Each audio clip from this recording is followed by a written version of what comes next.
Hello everybody and welcome back to a brand new episode of the NASCAR Heat 5 Career Mode. I hope you're all having a great day. Today we go racing here at Martinsville Speedway for the second final race of the season here. The cutoff race to decide who makes it into the Final Four for all three series. The Truck Series, the Xfinity Series, as well as the Cup Series. A lot of things have been happening on the Cup Series side of things with the whole playoff picture. And of course, we are in a decent position. We are currently the last driver in the Final Four in the Cup Series. 7 points above the cut line over our Hendrick Motorsports teammate of Chase Elliott. So basically the goal, at least on the Cup side today, is to just beat the 9 car and hope that Kevin Harvick, Chase Briscoe, as well as Alex Bowman don't win their way in, because then that would put us in a position where we have to beat Kyle Busch. So the main goal is to just beat Chase Elliott and hope that we don't have a new surprise winner and we'll be fine. Now as we came through into the Truck Series race, where we actually of course have a subscriber as usual on the truck.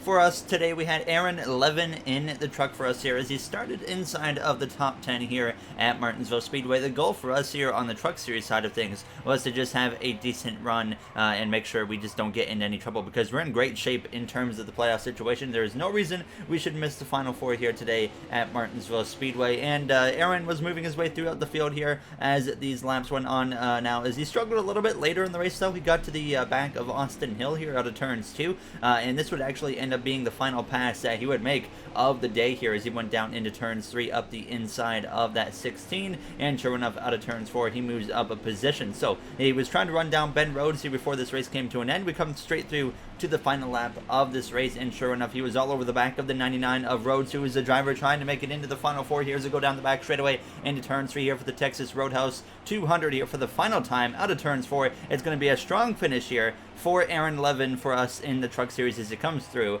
to cross the line just behind that 99 truck for a P5 finish. So that will put us into the Final Four here in the Truck Series going into the next episode at Phoenix Raceway.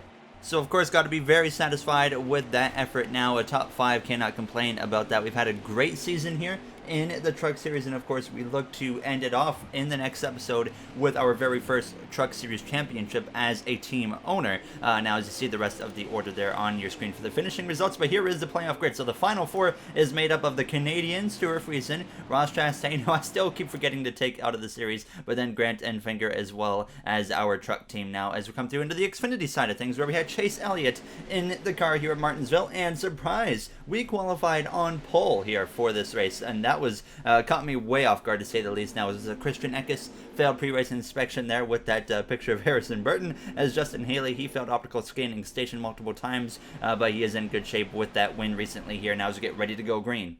So Chase Elliott would lead the field to the green flag alongside Haley Deegan there in that second position. She is still looking for her first career win in the Xfinity Series. She will be in that car next season in the Xfinity Series as well. Not moving up to Cup now as we go down into turns 3. There is still one more announcement on the way. As you guys know, Harrison Burton leaving the 95 car in the career mode to go to the 19. Well, the 95 car is going to stick around for one final season, I have decided, here on the career mode, and I will actually announce in the off-season video it'll be who's going to actually be in that 95 car next season. But I can give a hint that it is an Xfinity driver. But really not much happened here in this race for the Xfinity Series in Martinsville, and we were in a position where I felt like the only way we're going to realistically make it into the Final Four with our custom Xfinity team was winning this race, and Chase Elliott found himself doing exactly that. There was no pressure all race. He was able to pick up the victory and hold off Justin Allgaier as you see the rest of the finishing order. Magnussen, the F1 driver, or former F1 driver down there in P15, as Haley worked his way up to P27. Christian Eckes outside of the top 30, a very rough day for him, and the Final Four would be our Xfinity team, Justin Allgaier, Michael Annett, as well as Sheldon Creed. So JRM, and then our team, and then of course colleagues. So 4 Chevrolets will go at it in the next episode at Phoenix for the Xfinity Series Championship. I honestly don't expect to come out of there an Xfinity champion as a team owner, but hopefully we can still have a strong run. As we come through, though, to myself here in the Cup Series qualifying at Martinsville, the goal in qualifying was to hit a 19.851. Usually we put up a decent lap here at Martinsville. We usually qualify up inside the top 10. There's always high hopes. We won this race earlier this season in the career mode now as we go down into turns 3 and out of turns 4, and it was a pretty solid lap. It doesn't look like a pole lap compared to the Xfinity one, but it's still a 19. 14.792, and we qualified 9th place here for the Blue Emu 500 at Martinsville Speedway, setting us up very well as we look at our competition around us. Chase Elliott qualified behind us. Eric Almirola actually on pole alongside Ross Chastain, but Chase Elliott down the field quite a bit in P23, making the pressure on us quite low here coming into the start of this race here for the Blue Emu 500 at Martinsville Speedway. We got Joey Gase at the very bottom of the pack. Alright boys, simple task for us today. Beat the 9 car and hope that the 4, the 14, or the 48 doesn't win their way in, and we'll be fine. So let's do it.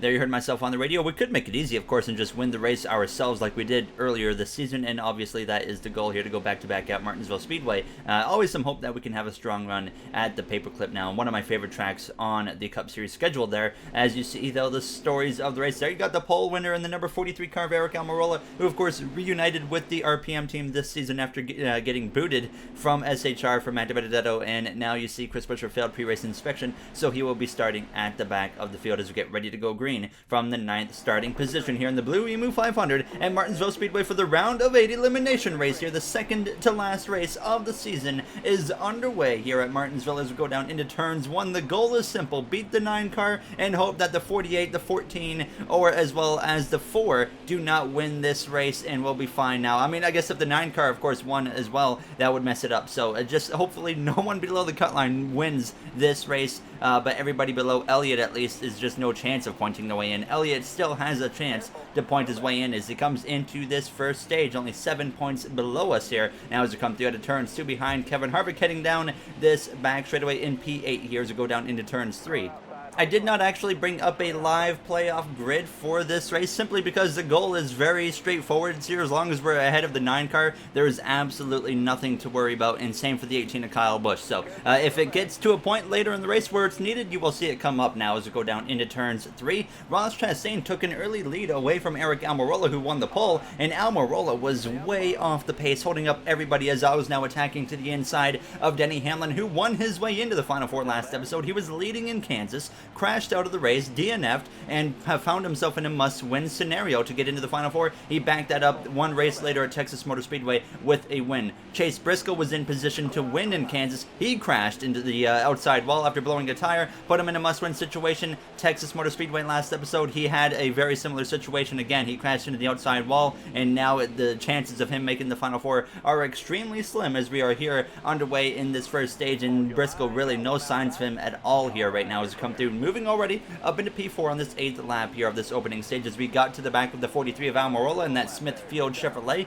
and sure enough into turns 1 with 23 to go on the stage, we would complete the pass on him. No problems at all. He was very far off the pace, and he was holding up a lot of cars now as we were trying to put the pressure to the back now of the 12 of Ryan Blaney, who's still looking for his first win of the season. Chastain leading the way, looking for the first win of his Cup Series career here now in his second full-time season in the 42 car at least. Of course, he's done multiple seasons beforehand here as we would run down the 12 of Blaney about the halfway point of stage 1 and get up the inside here as we go down into the corner. Hamlin was just kind of following me slowly but surely, just kind of sticking with me now as he would clear Blaney though for P2, and then we try to now get on this adventure of running down Ross Chastain in that number 42 car.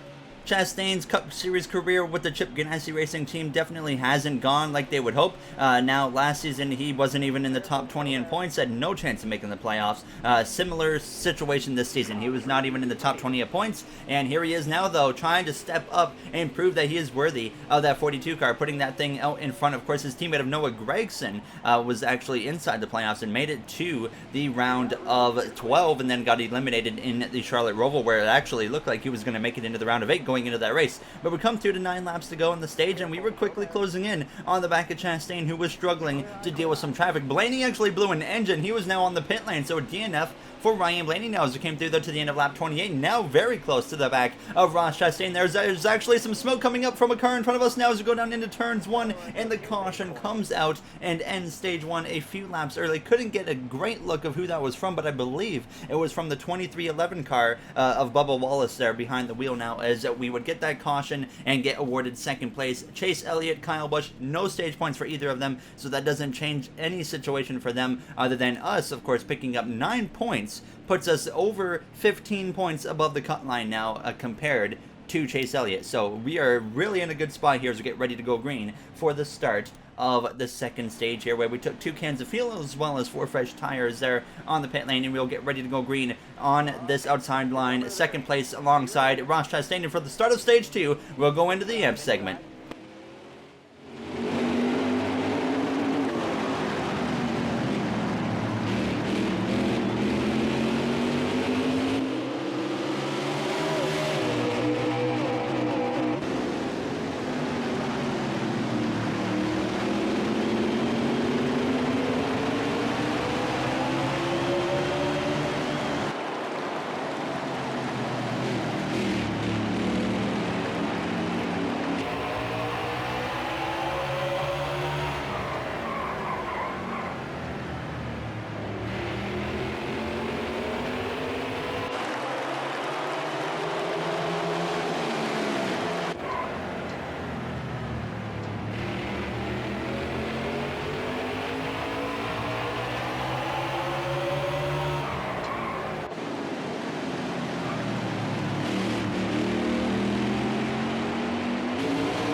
There you had the amp segment here at Martinsville Speedway for the start of the second stage. You saw the restart there. Wasn't exactly what we were looking for, being on that outside line. We fall from second down to the 4th position here as we try to put the attack to the right-hand side of Austin Dillon, but of course it's going to be very hard to complete that pass on the outside. So now we get to the back of him here down the front stretch, and now I lunge to the left-hand side here, up the inside into turns 1, and we should be able to complete this pass fairly quickly, but Austin Dillon having a very strong run. Last season, he picked up the win in the season finale at Phoenix Raceway. He has, of course, not won a race since then and failed to make the playoffs this season here as we come through at turns 4, still side by side with that Richard Childress Racing Chevrolet now as we come through to 28 laps to go in stage 2. But that 42 of Ross Chastain, originally I thought he had such a huge lead in stage 1 because of Almirola being so far off the pace, holding everybody up, but no, Ross Chastain was proving that there was a lot of speed in that 42 car here because I was really struggling to run him down. I was able to close into the back of Denny Hamlin, but of course keeping an eye on the gap to Chastain. He was just downright faster than myself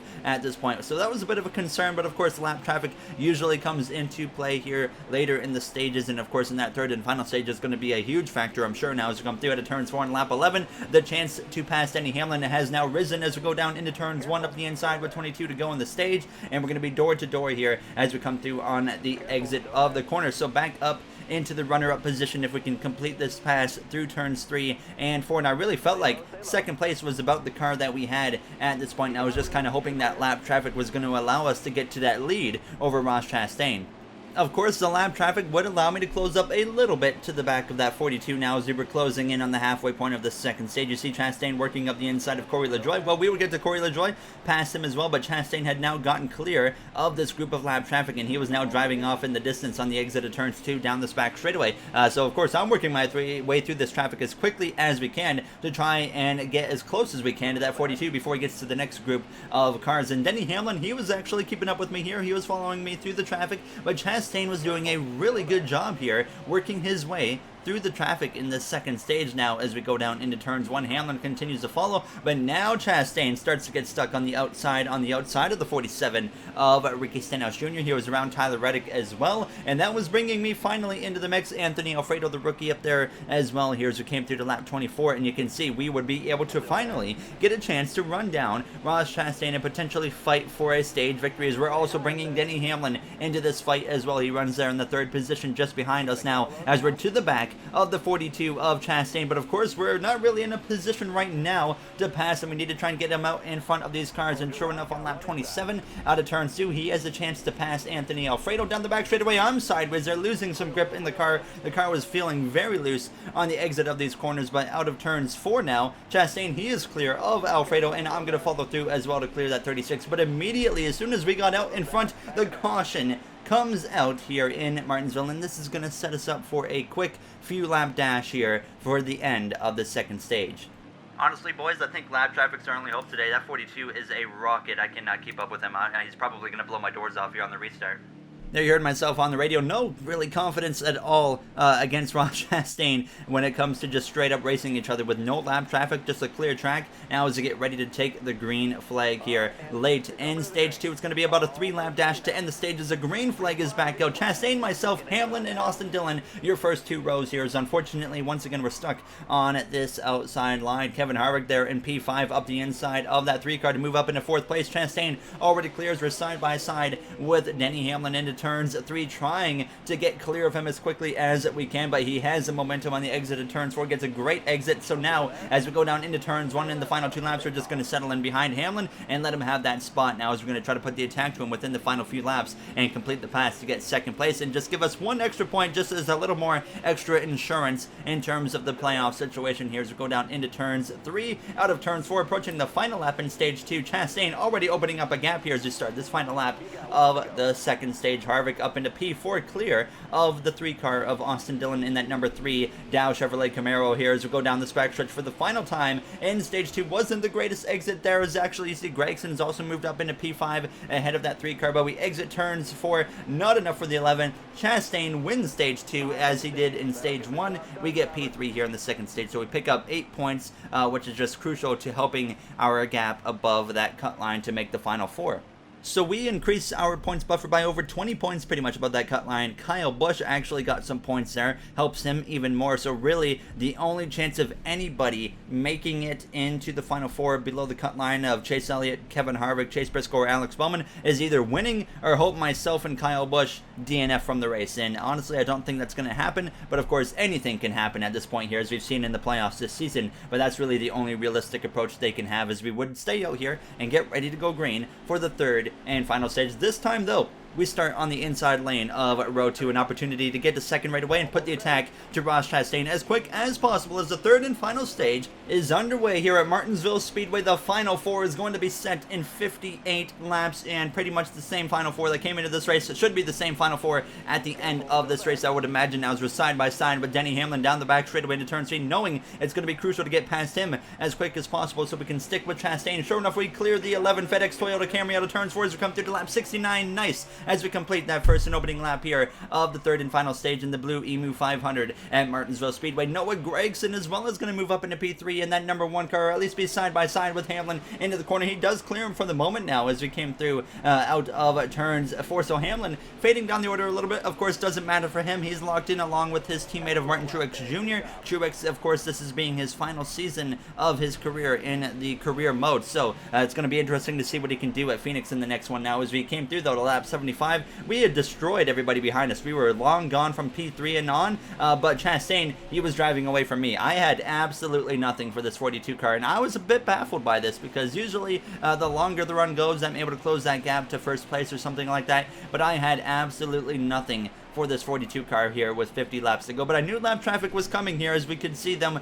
They were within a straightaway or so of us at this point, so I was really just banking on that. We come through to lap 79, Chastain within about half a second or so of closing in on those cars, but you can see the gap now between myself and Chastain, over 2 seconds between myself and that 42 car. So now the lap traffic would really start to come into effect, though. By the time we came to lap 83, we had run down Anthony Alfredo, who's having a bit of a rough race, as I get very sideways there on the exit of turns 2. Fortunately, that does not turn into anything. But Ross Chastain, what was baffling me even more was just how good of a job he was getting through the lap traffic. I usually don't really see an AI driver do as good of a job as Chastain getting through the AI lap traffic, but here he was honestly doing a better job than I was getting through these guys. So he was doing really good here now as we came through to lap 86. I'm getting through as quick as I can. Now, of course, we don't have to win this race to make it to the final 4. We just have to do exactly what we're doing right now to make it, but I would really love to get our 6th win of the season. What a great regular season it was. We have yet to pick up a win in the playoffs here, so that's a bit of a frustrating stat to have as we come through to 35 laps to go, and Chastain just straight up was better than me through the lap traffic. He was gone, but then he got stuck behind Joey Logano on lap 96, who's actually trouble in front of us there. The 37 is going to go crashing into turns 1. Chastain, involved in our car, decides to plow into the back of our rival of Joey Logano under caution. It was looking great right up until that moment, because now that means our car is not going to go very fast on the restart there, so that's very frustrating. But the same thing is going to happen to Ross Chastain. I ended up deciding to take 2 tires. I had to debate on this. I didn't really know what to do here, but I thought 2 tires was going to be the way to go because we only needed a half a can of fuel. But we ended up overtaking Chastain on the pit lane, which was a bit of concern, making me think we may have made the wrong call here. So here we are with myself and Chastain on the front row. Both of our cars are not going to go on this restart. You see it right here. I pull to the left immediately. Actually clipped the inside wall a bit, but you see the 11, the 18, they blow by. The 42 is now behind us as we go into turns 1, 4 wide behind us with the 41, the 1, the 99, as well as the 9 of Chase Elliott. And Chastain stuck 3 wide behind us, so we dropped down to P3 here on the restart. But what a shakeup here. Really wasn't playoff implicating for once, but still quite a shakeup for in terms of the race for the victory. And we had absolutely nothing, and I was aware that we definitely at this point here with 21 laps to go had made the wrong call on the pit lane. Everybody took 4 tires. I took 2, and Ross Chastain was a rocket once again. By the time he got going, he would run me down here on lap 107. I didn't even try to fight him. He blows right on by me. I'm struggling with the handling of the car, realizing now that of course we've thrown away any chance that we had to win. Austin Dillon, he would pass Kevin Harvick, run myself down as well. So we come through to turns 4. He gets by on the inside now as we drop down to P5. Harvick of course was also closing in on me, and by the time we came through to lap 116, he had run me down up my inside, and he was going to pass me as well. But once again, lap traffic coming into the mix. Hamlin trying to hold off Chastain, but it would not last. Ross Chastain would get himself back to the lead with less than 10 laps to go in this race. Come through to lap 119, and I'm just struggling so hard to keep up with these guys, even with lap traffic, but I was trying my best to get to the back of that 4 car of Kevin Harvick and at least get a top 5 out of this. So we come through now, approaching the final few laps of this race here in Martinsville, coming to 3 to go. Finally an opportunity to get up the inside of the 4. Daniel Suarez in the Trackhouse 99 car, actually behind myself. So just like his RCR affiliate teammate, Austin Dillon, they're both running pretty good now. So we come through out of turn 2, we clear Harvick, and Suarez clears him as well now as we came through to the final 2 laps here in Martinsville into turns 3 and 4. Chase Elliott, what a rough day it was for him, but it of course played perfect for us as we come through to start the final lap. Ross Chastain out in front here as it comes through the center of 1 and 2. No pressure whatsoever as Austin Dillon is battling Denny Hamlin for P2 as we're sideways out of turns 2 down the back straightaway into turn 3. A little bit of pressure from the 99 of Daniel Suarez, but Ross Chastain comes through to get his first career victory in the 42 car as we exit turns 4, coming through to finish in P5 ahead of Daniel Suarez and myself, Kyle Busch, Denny Hamlin, and Martin Truex Jr. advance into the final 4 for the next episode in the season finale, the championship race at Phoenix Raceway. As you see, the top 10 rounded out by Noah Gragson, Harrison Burton there with a solid finish of 11th place. Chase Elliott, unfortunately, down in P15, a very rough one for him. And if Denny Hamlin didn't win in the last episode at Texas and maybe finished second, 1 spot worse, he surprisingly still would have made it based off of how bad Chase Elliott's performance was today. He would have made it by about 5 points over that 9 car anyways. So overall, though, unfortunate for Chase Elliott to get eliminated like this, but there you see the rest of the grid. So it's going to be interesting, though. It's 3 Joe Gibbs Racing cars against myself, their former teammate. It's going to be really cool to see if we can come out on top of that now as we went against drivers like Kyle Busch last season for the championship. Of course, Kyle Busch came out of last season a 2-time Cup Series champion. So we're going to see if he can become a now 3-time Cup Series champion here in the next episode. Of course, if I can't win the championship, I would love Denny Hamlin to win it. Of course, as a Denny Hamlin fan, very biased about that. Martin Truex Jr. would be cool as well. There's a lot of storylines here. Of course, we want to be the one, though, that wins that championship. As you see, the final 4 for the Truck Series, now as Grant Enfinger, Ross Chastain, Stuart Friesen, as well as our team. The Xfinity Series, we have our team against Justin Allgaier, Michael Annett, as well as Sheldon Creed. And then you got in the Cup Series myself, Denny Hamlin, Kyle Busch, Martin Truex Jr. Let me know in the comments who you guys think is going to win this one. And as always, if you guys enjoyed this episode, you do know what to do. And I just want to say a quick thank you before we end it to the Going Racing members, who I'll be putting all your names on my car for the next episode in Phoenix. We're going to do this every season now, I think, in the career mode. But I just want to say thanks to MJ, Aiden, James, Joseph 9001, RJ, Timothy, Bubba Jr., Illinois Diecast, Devin Roth, as well as Movement. You guys help me out a lot, as I always say, and I really do appreciate it. And thank you for everybody for taking the time out of the day to watch this episode. And I'll see you guys in the next one, where we determine the Season 3 Cup Series champion in the career mode. Have a great day, everybody.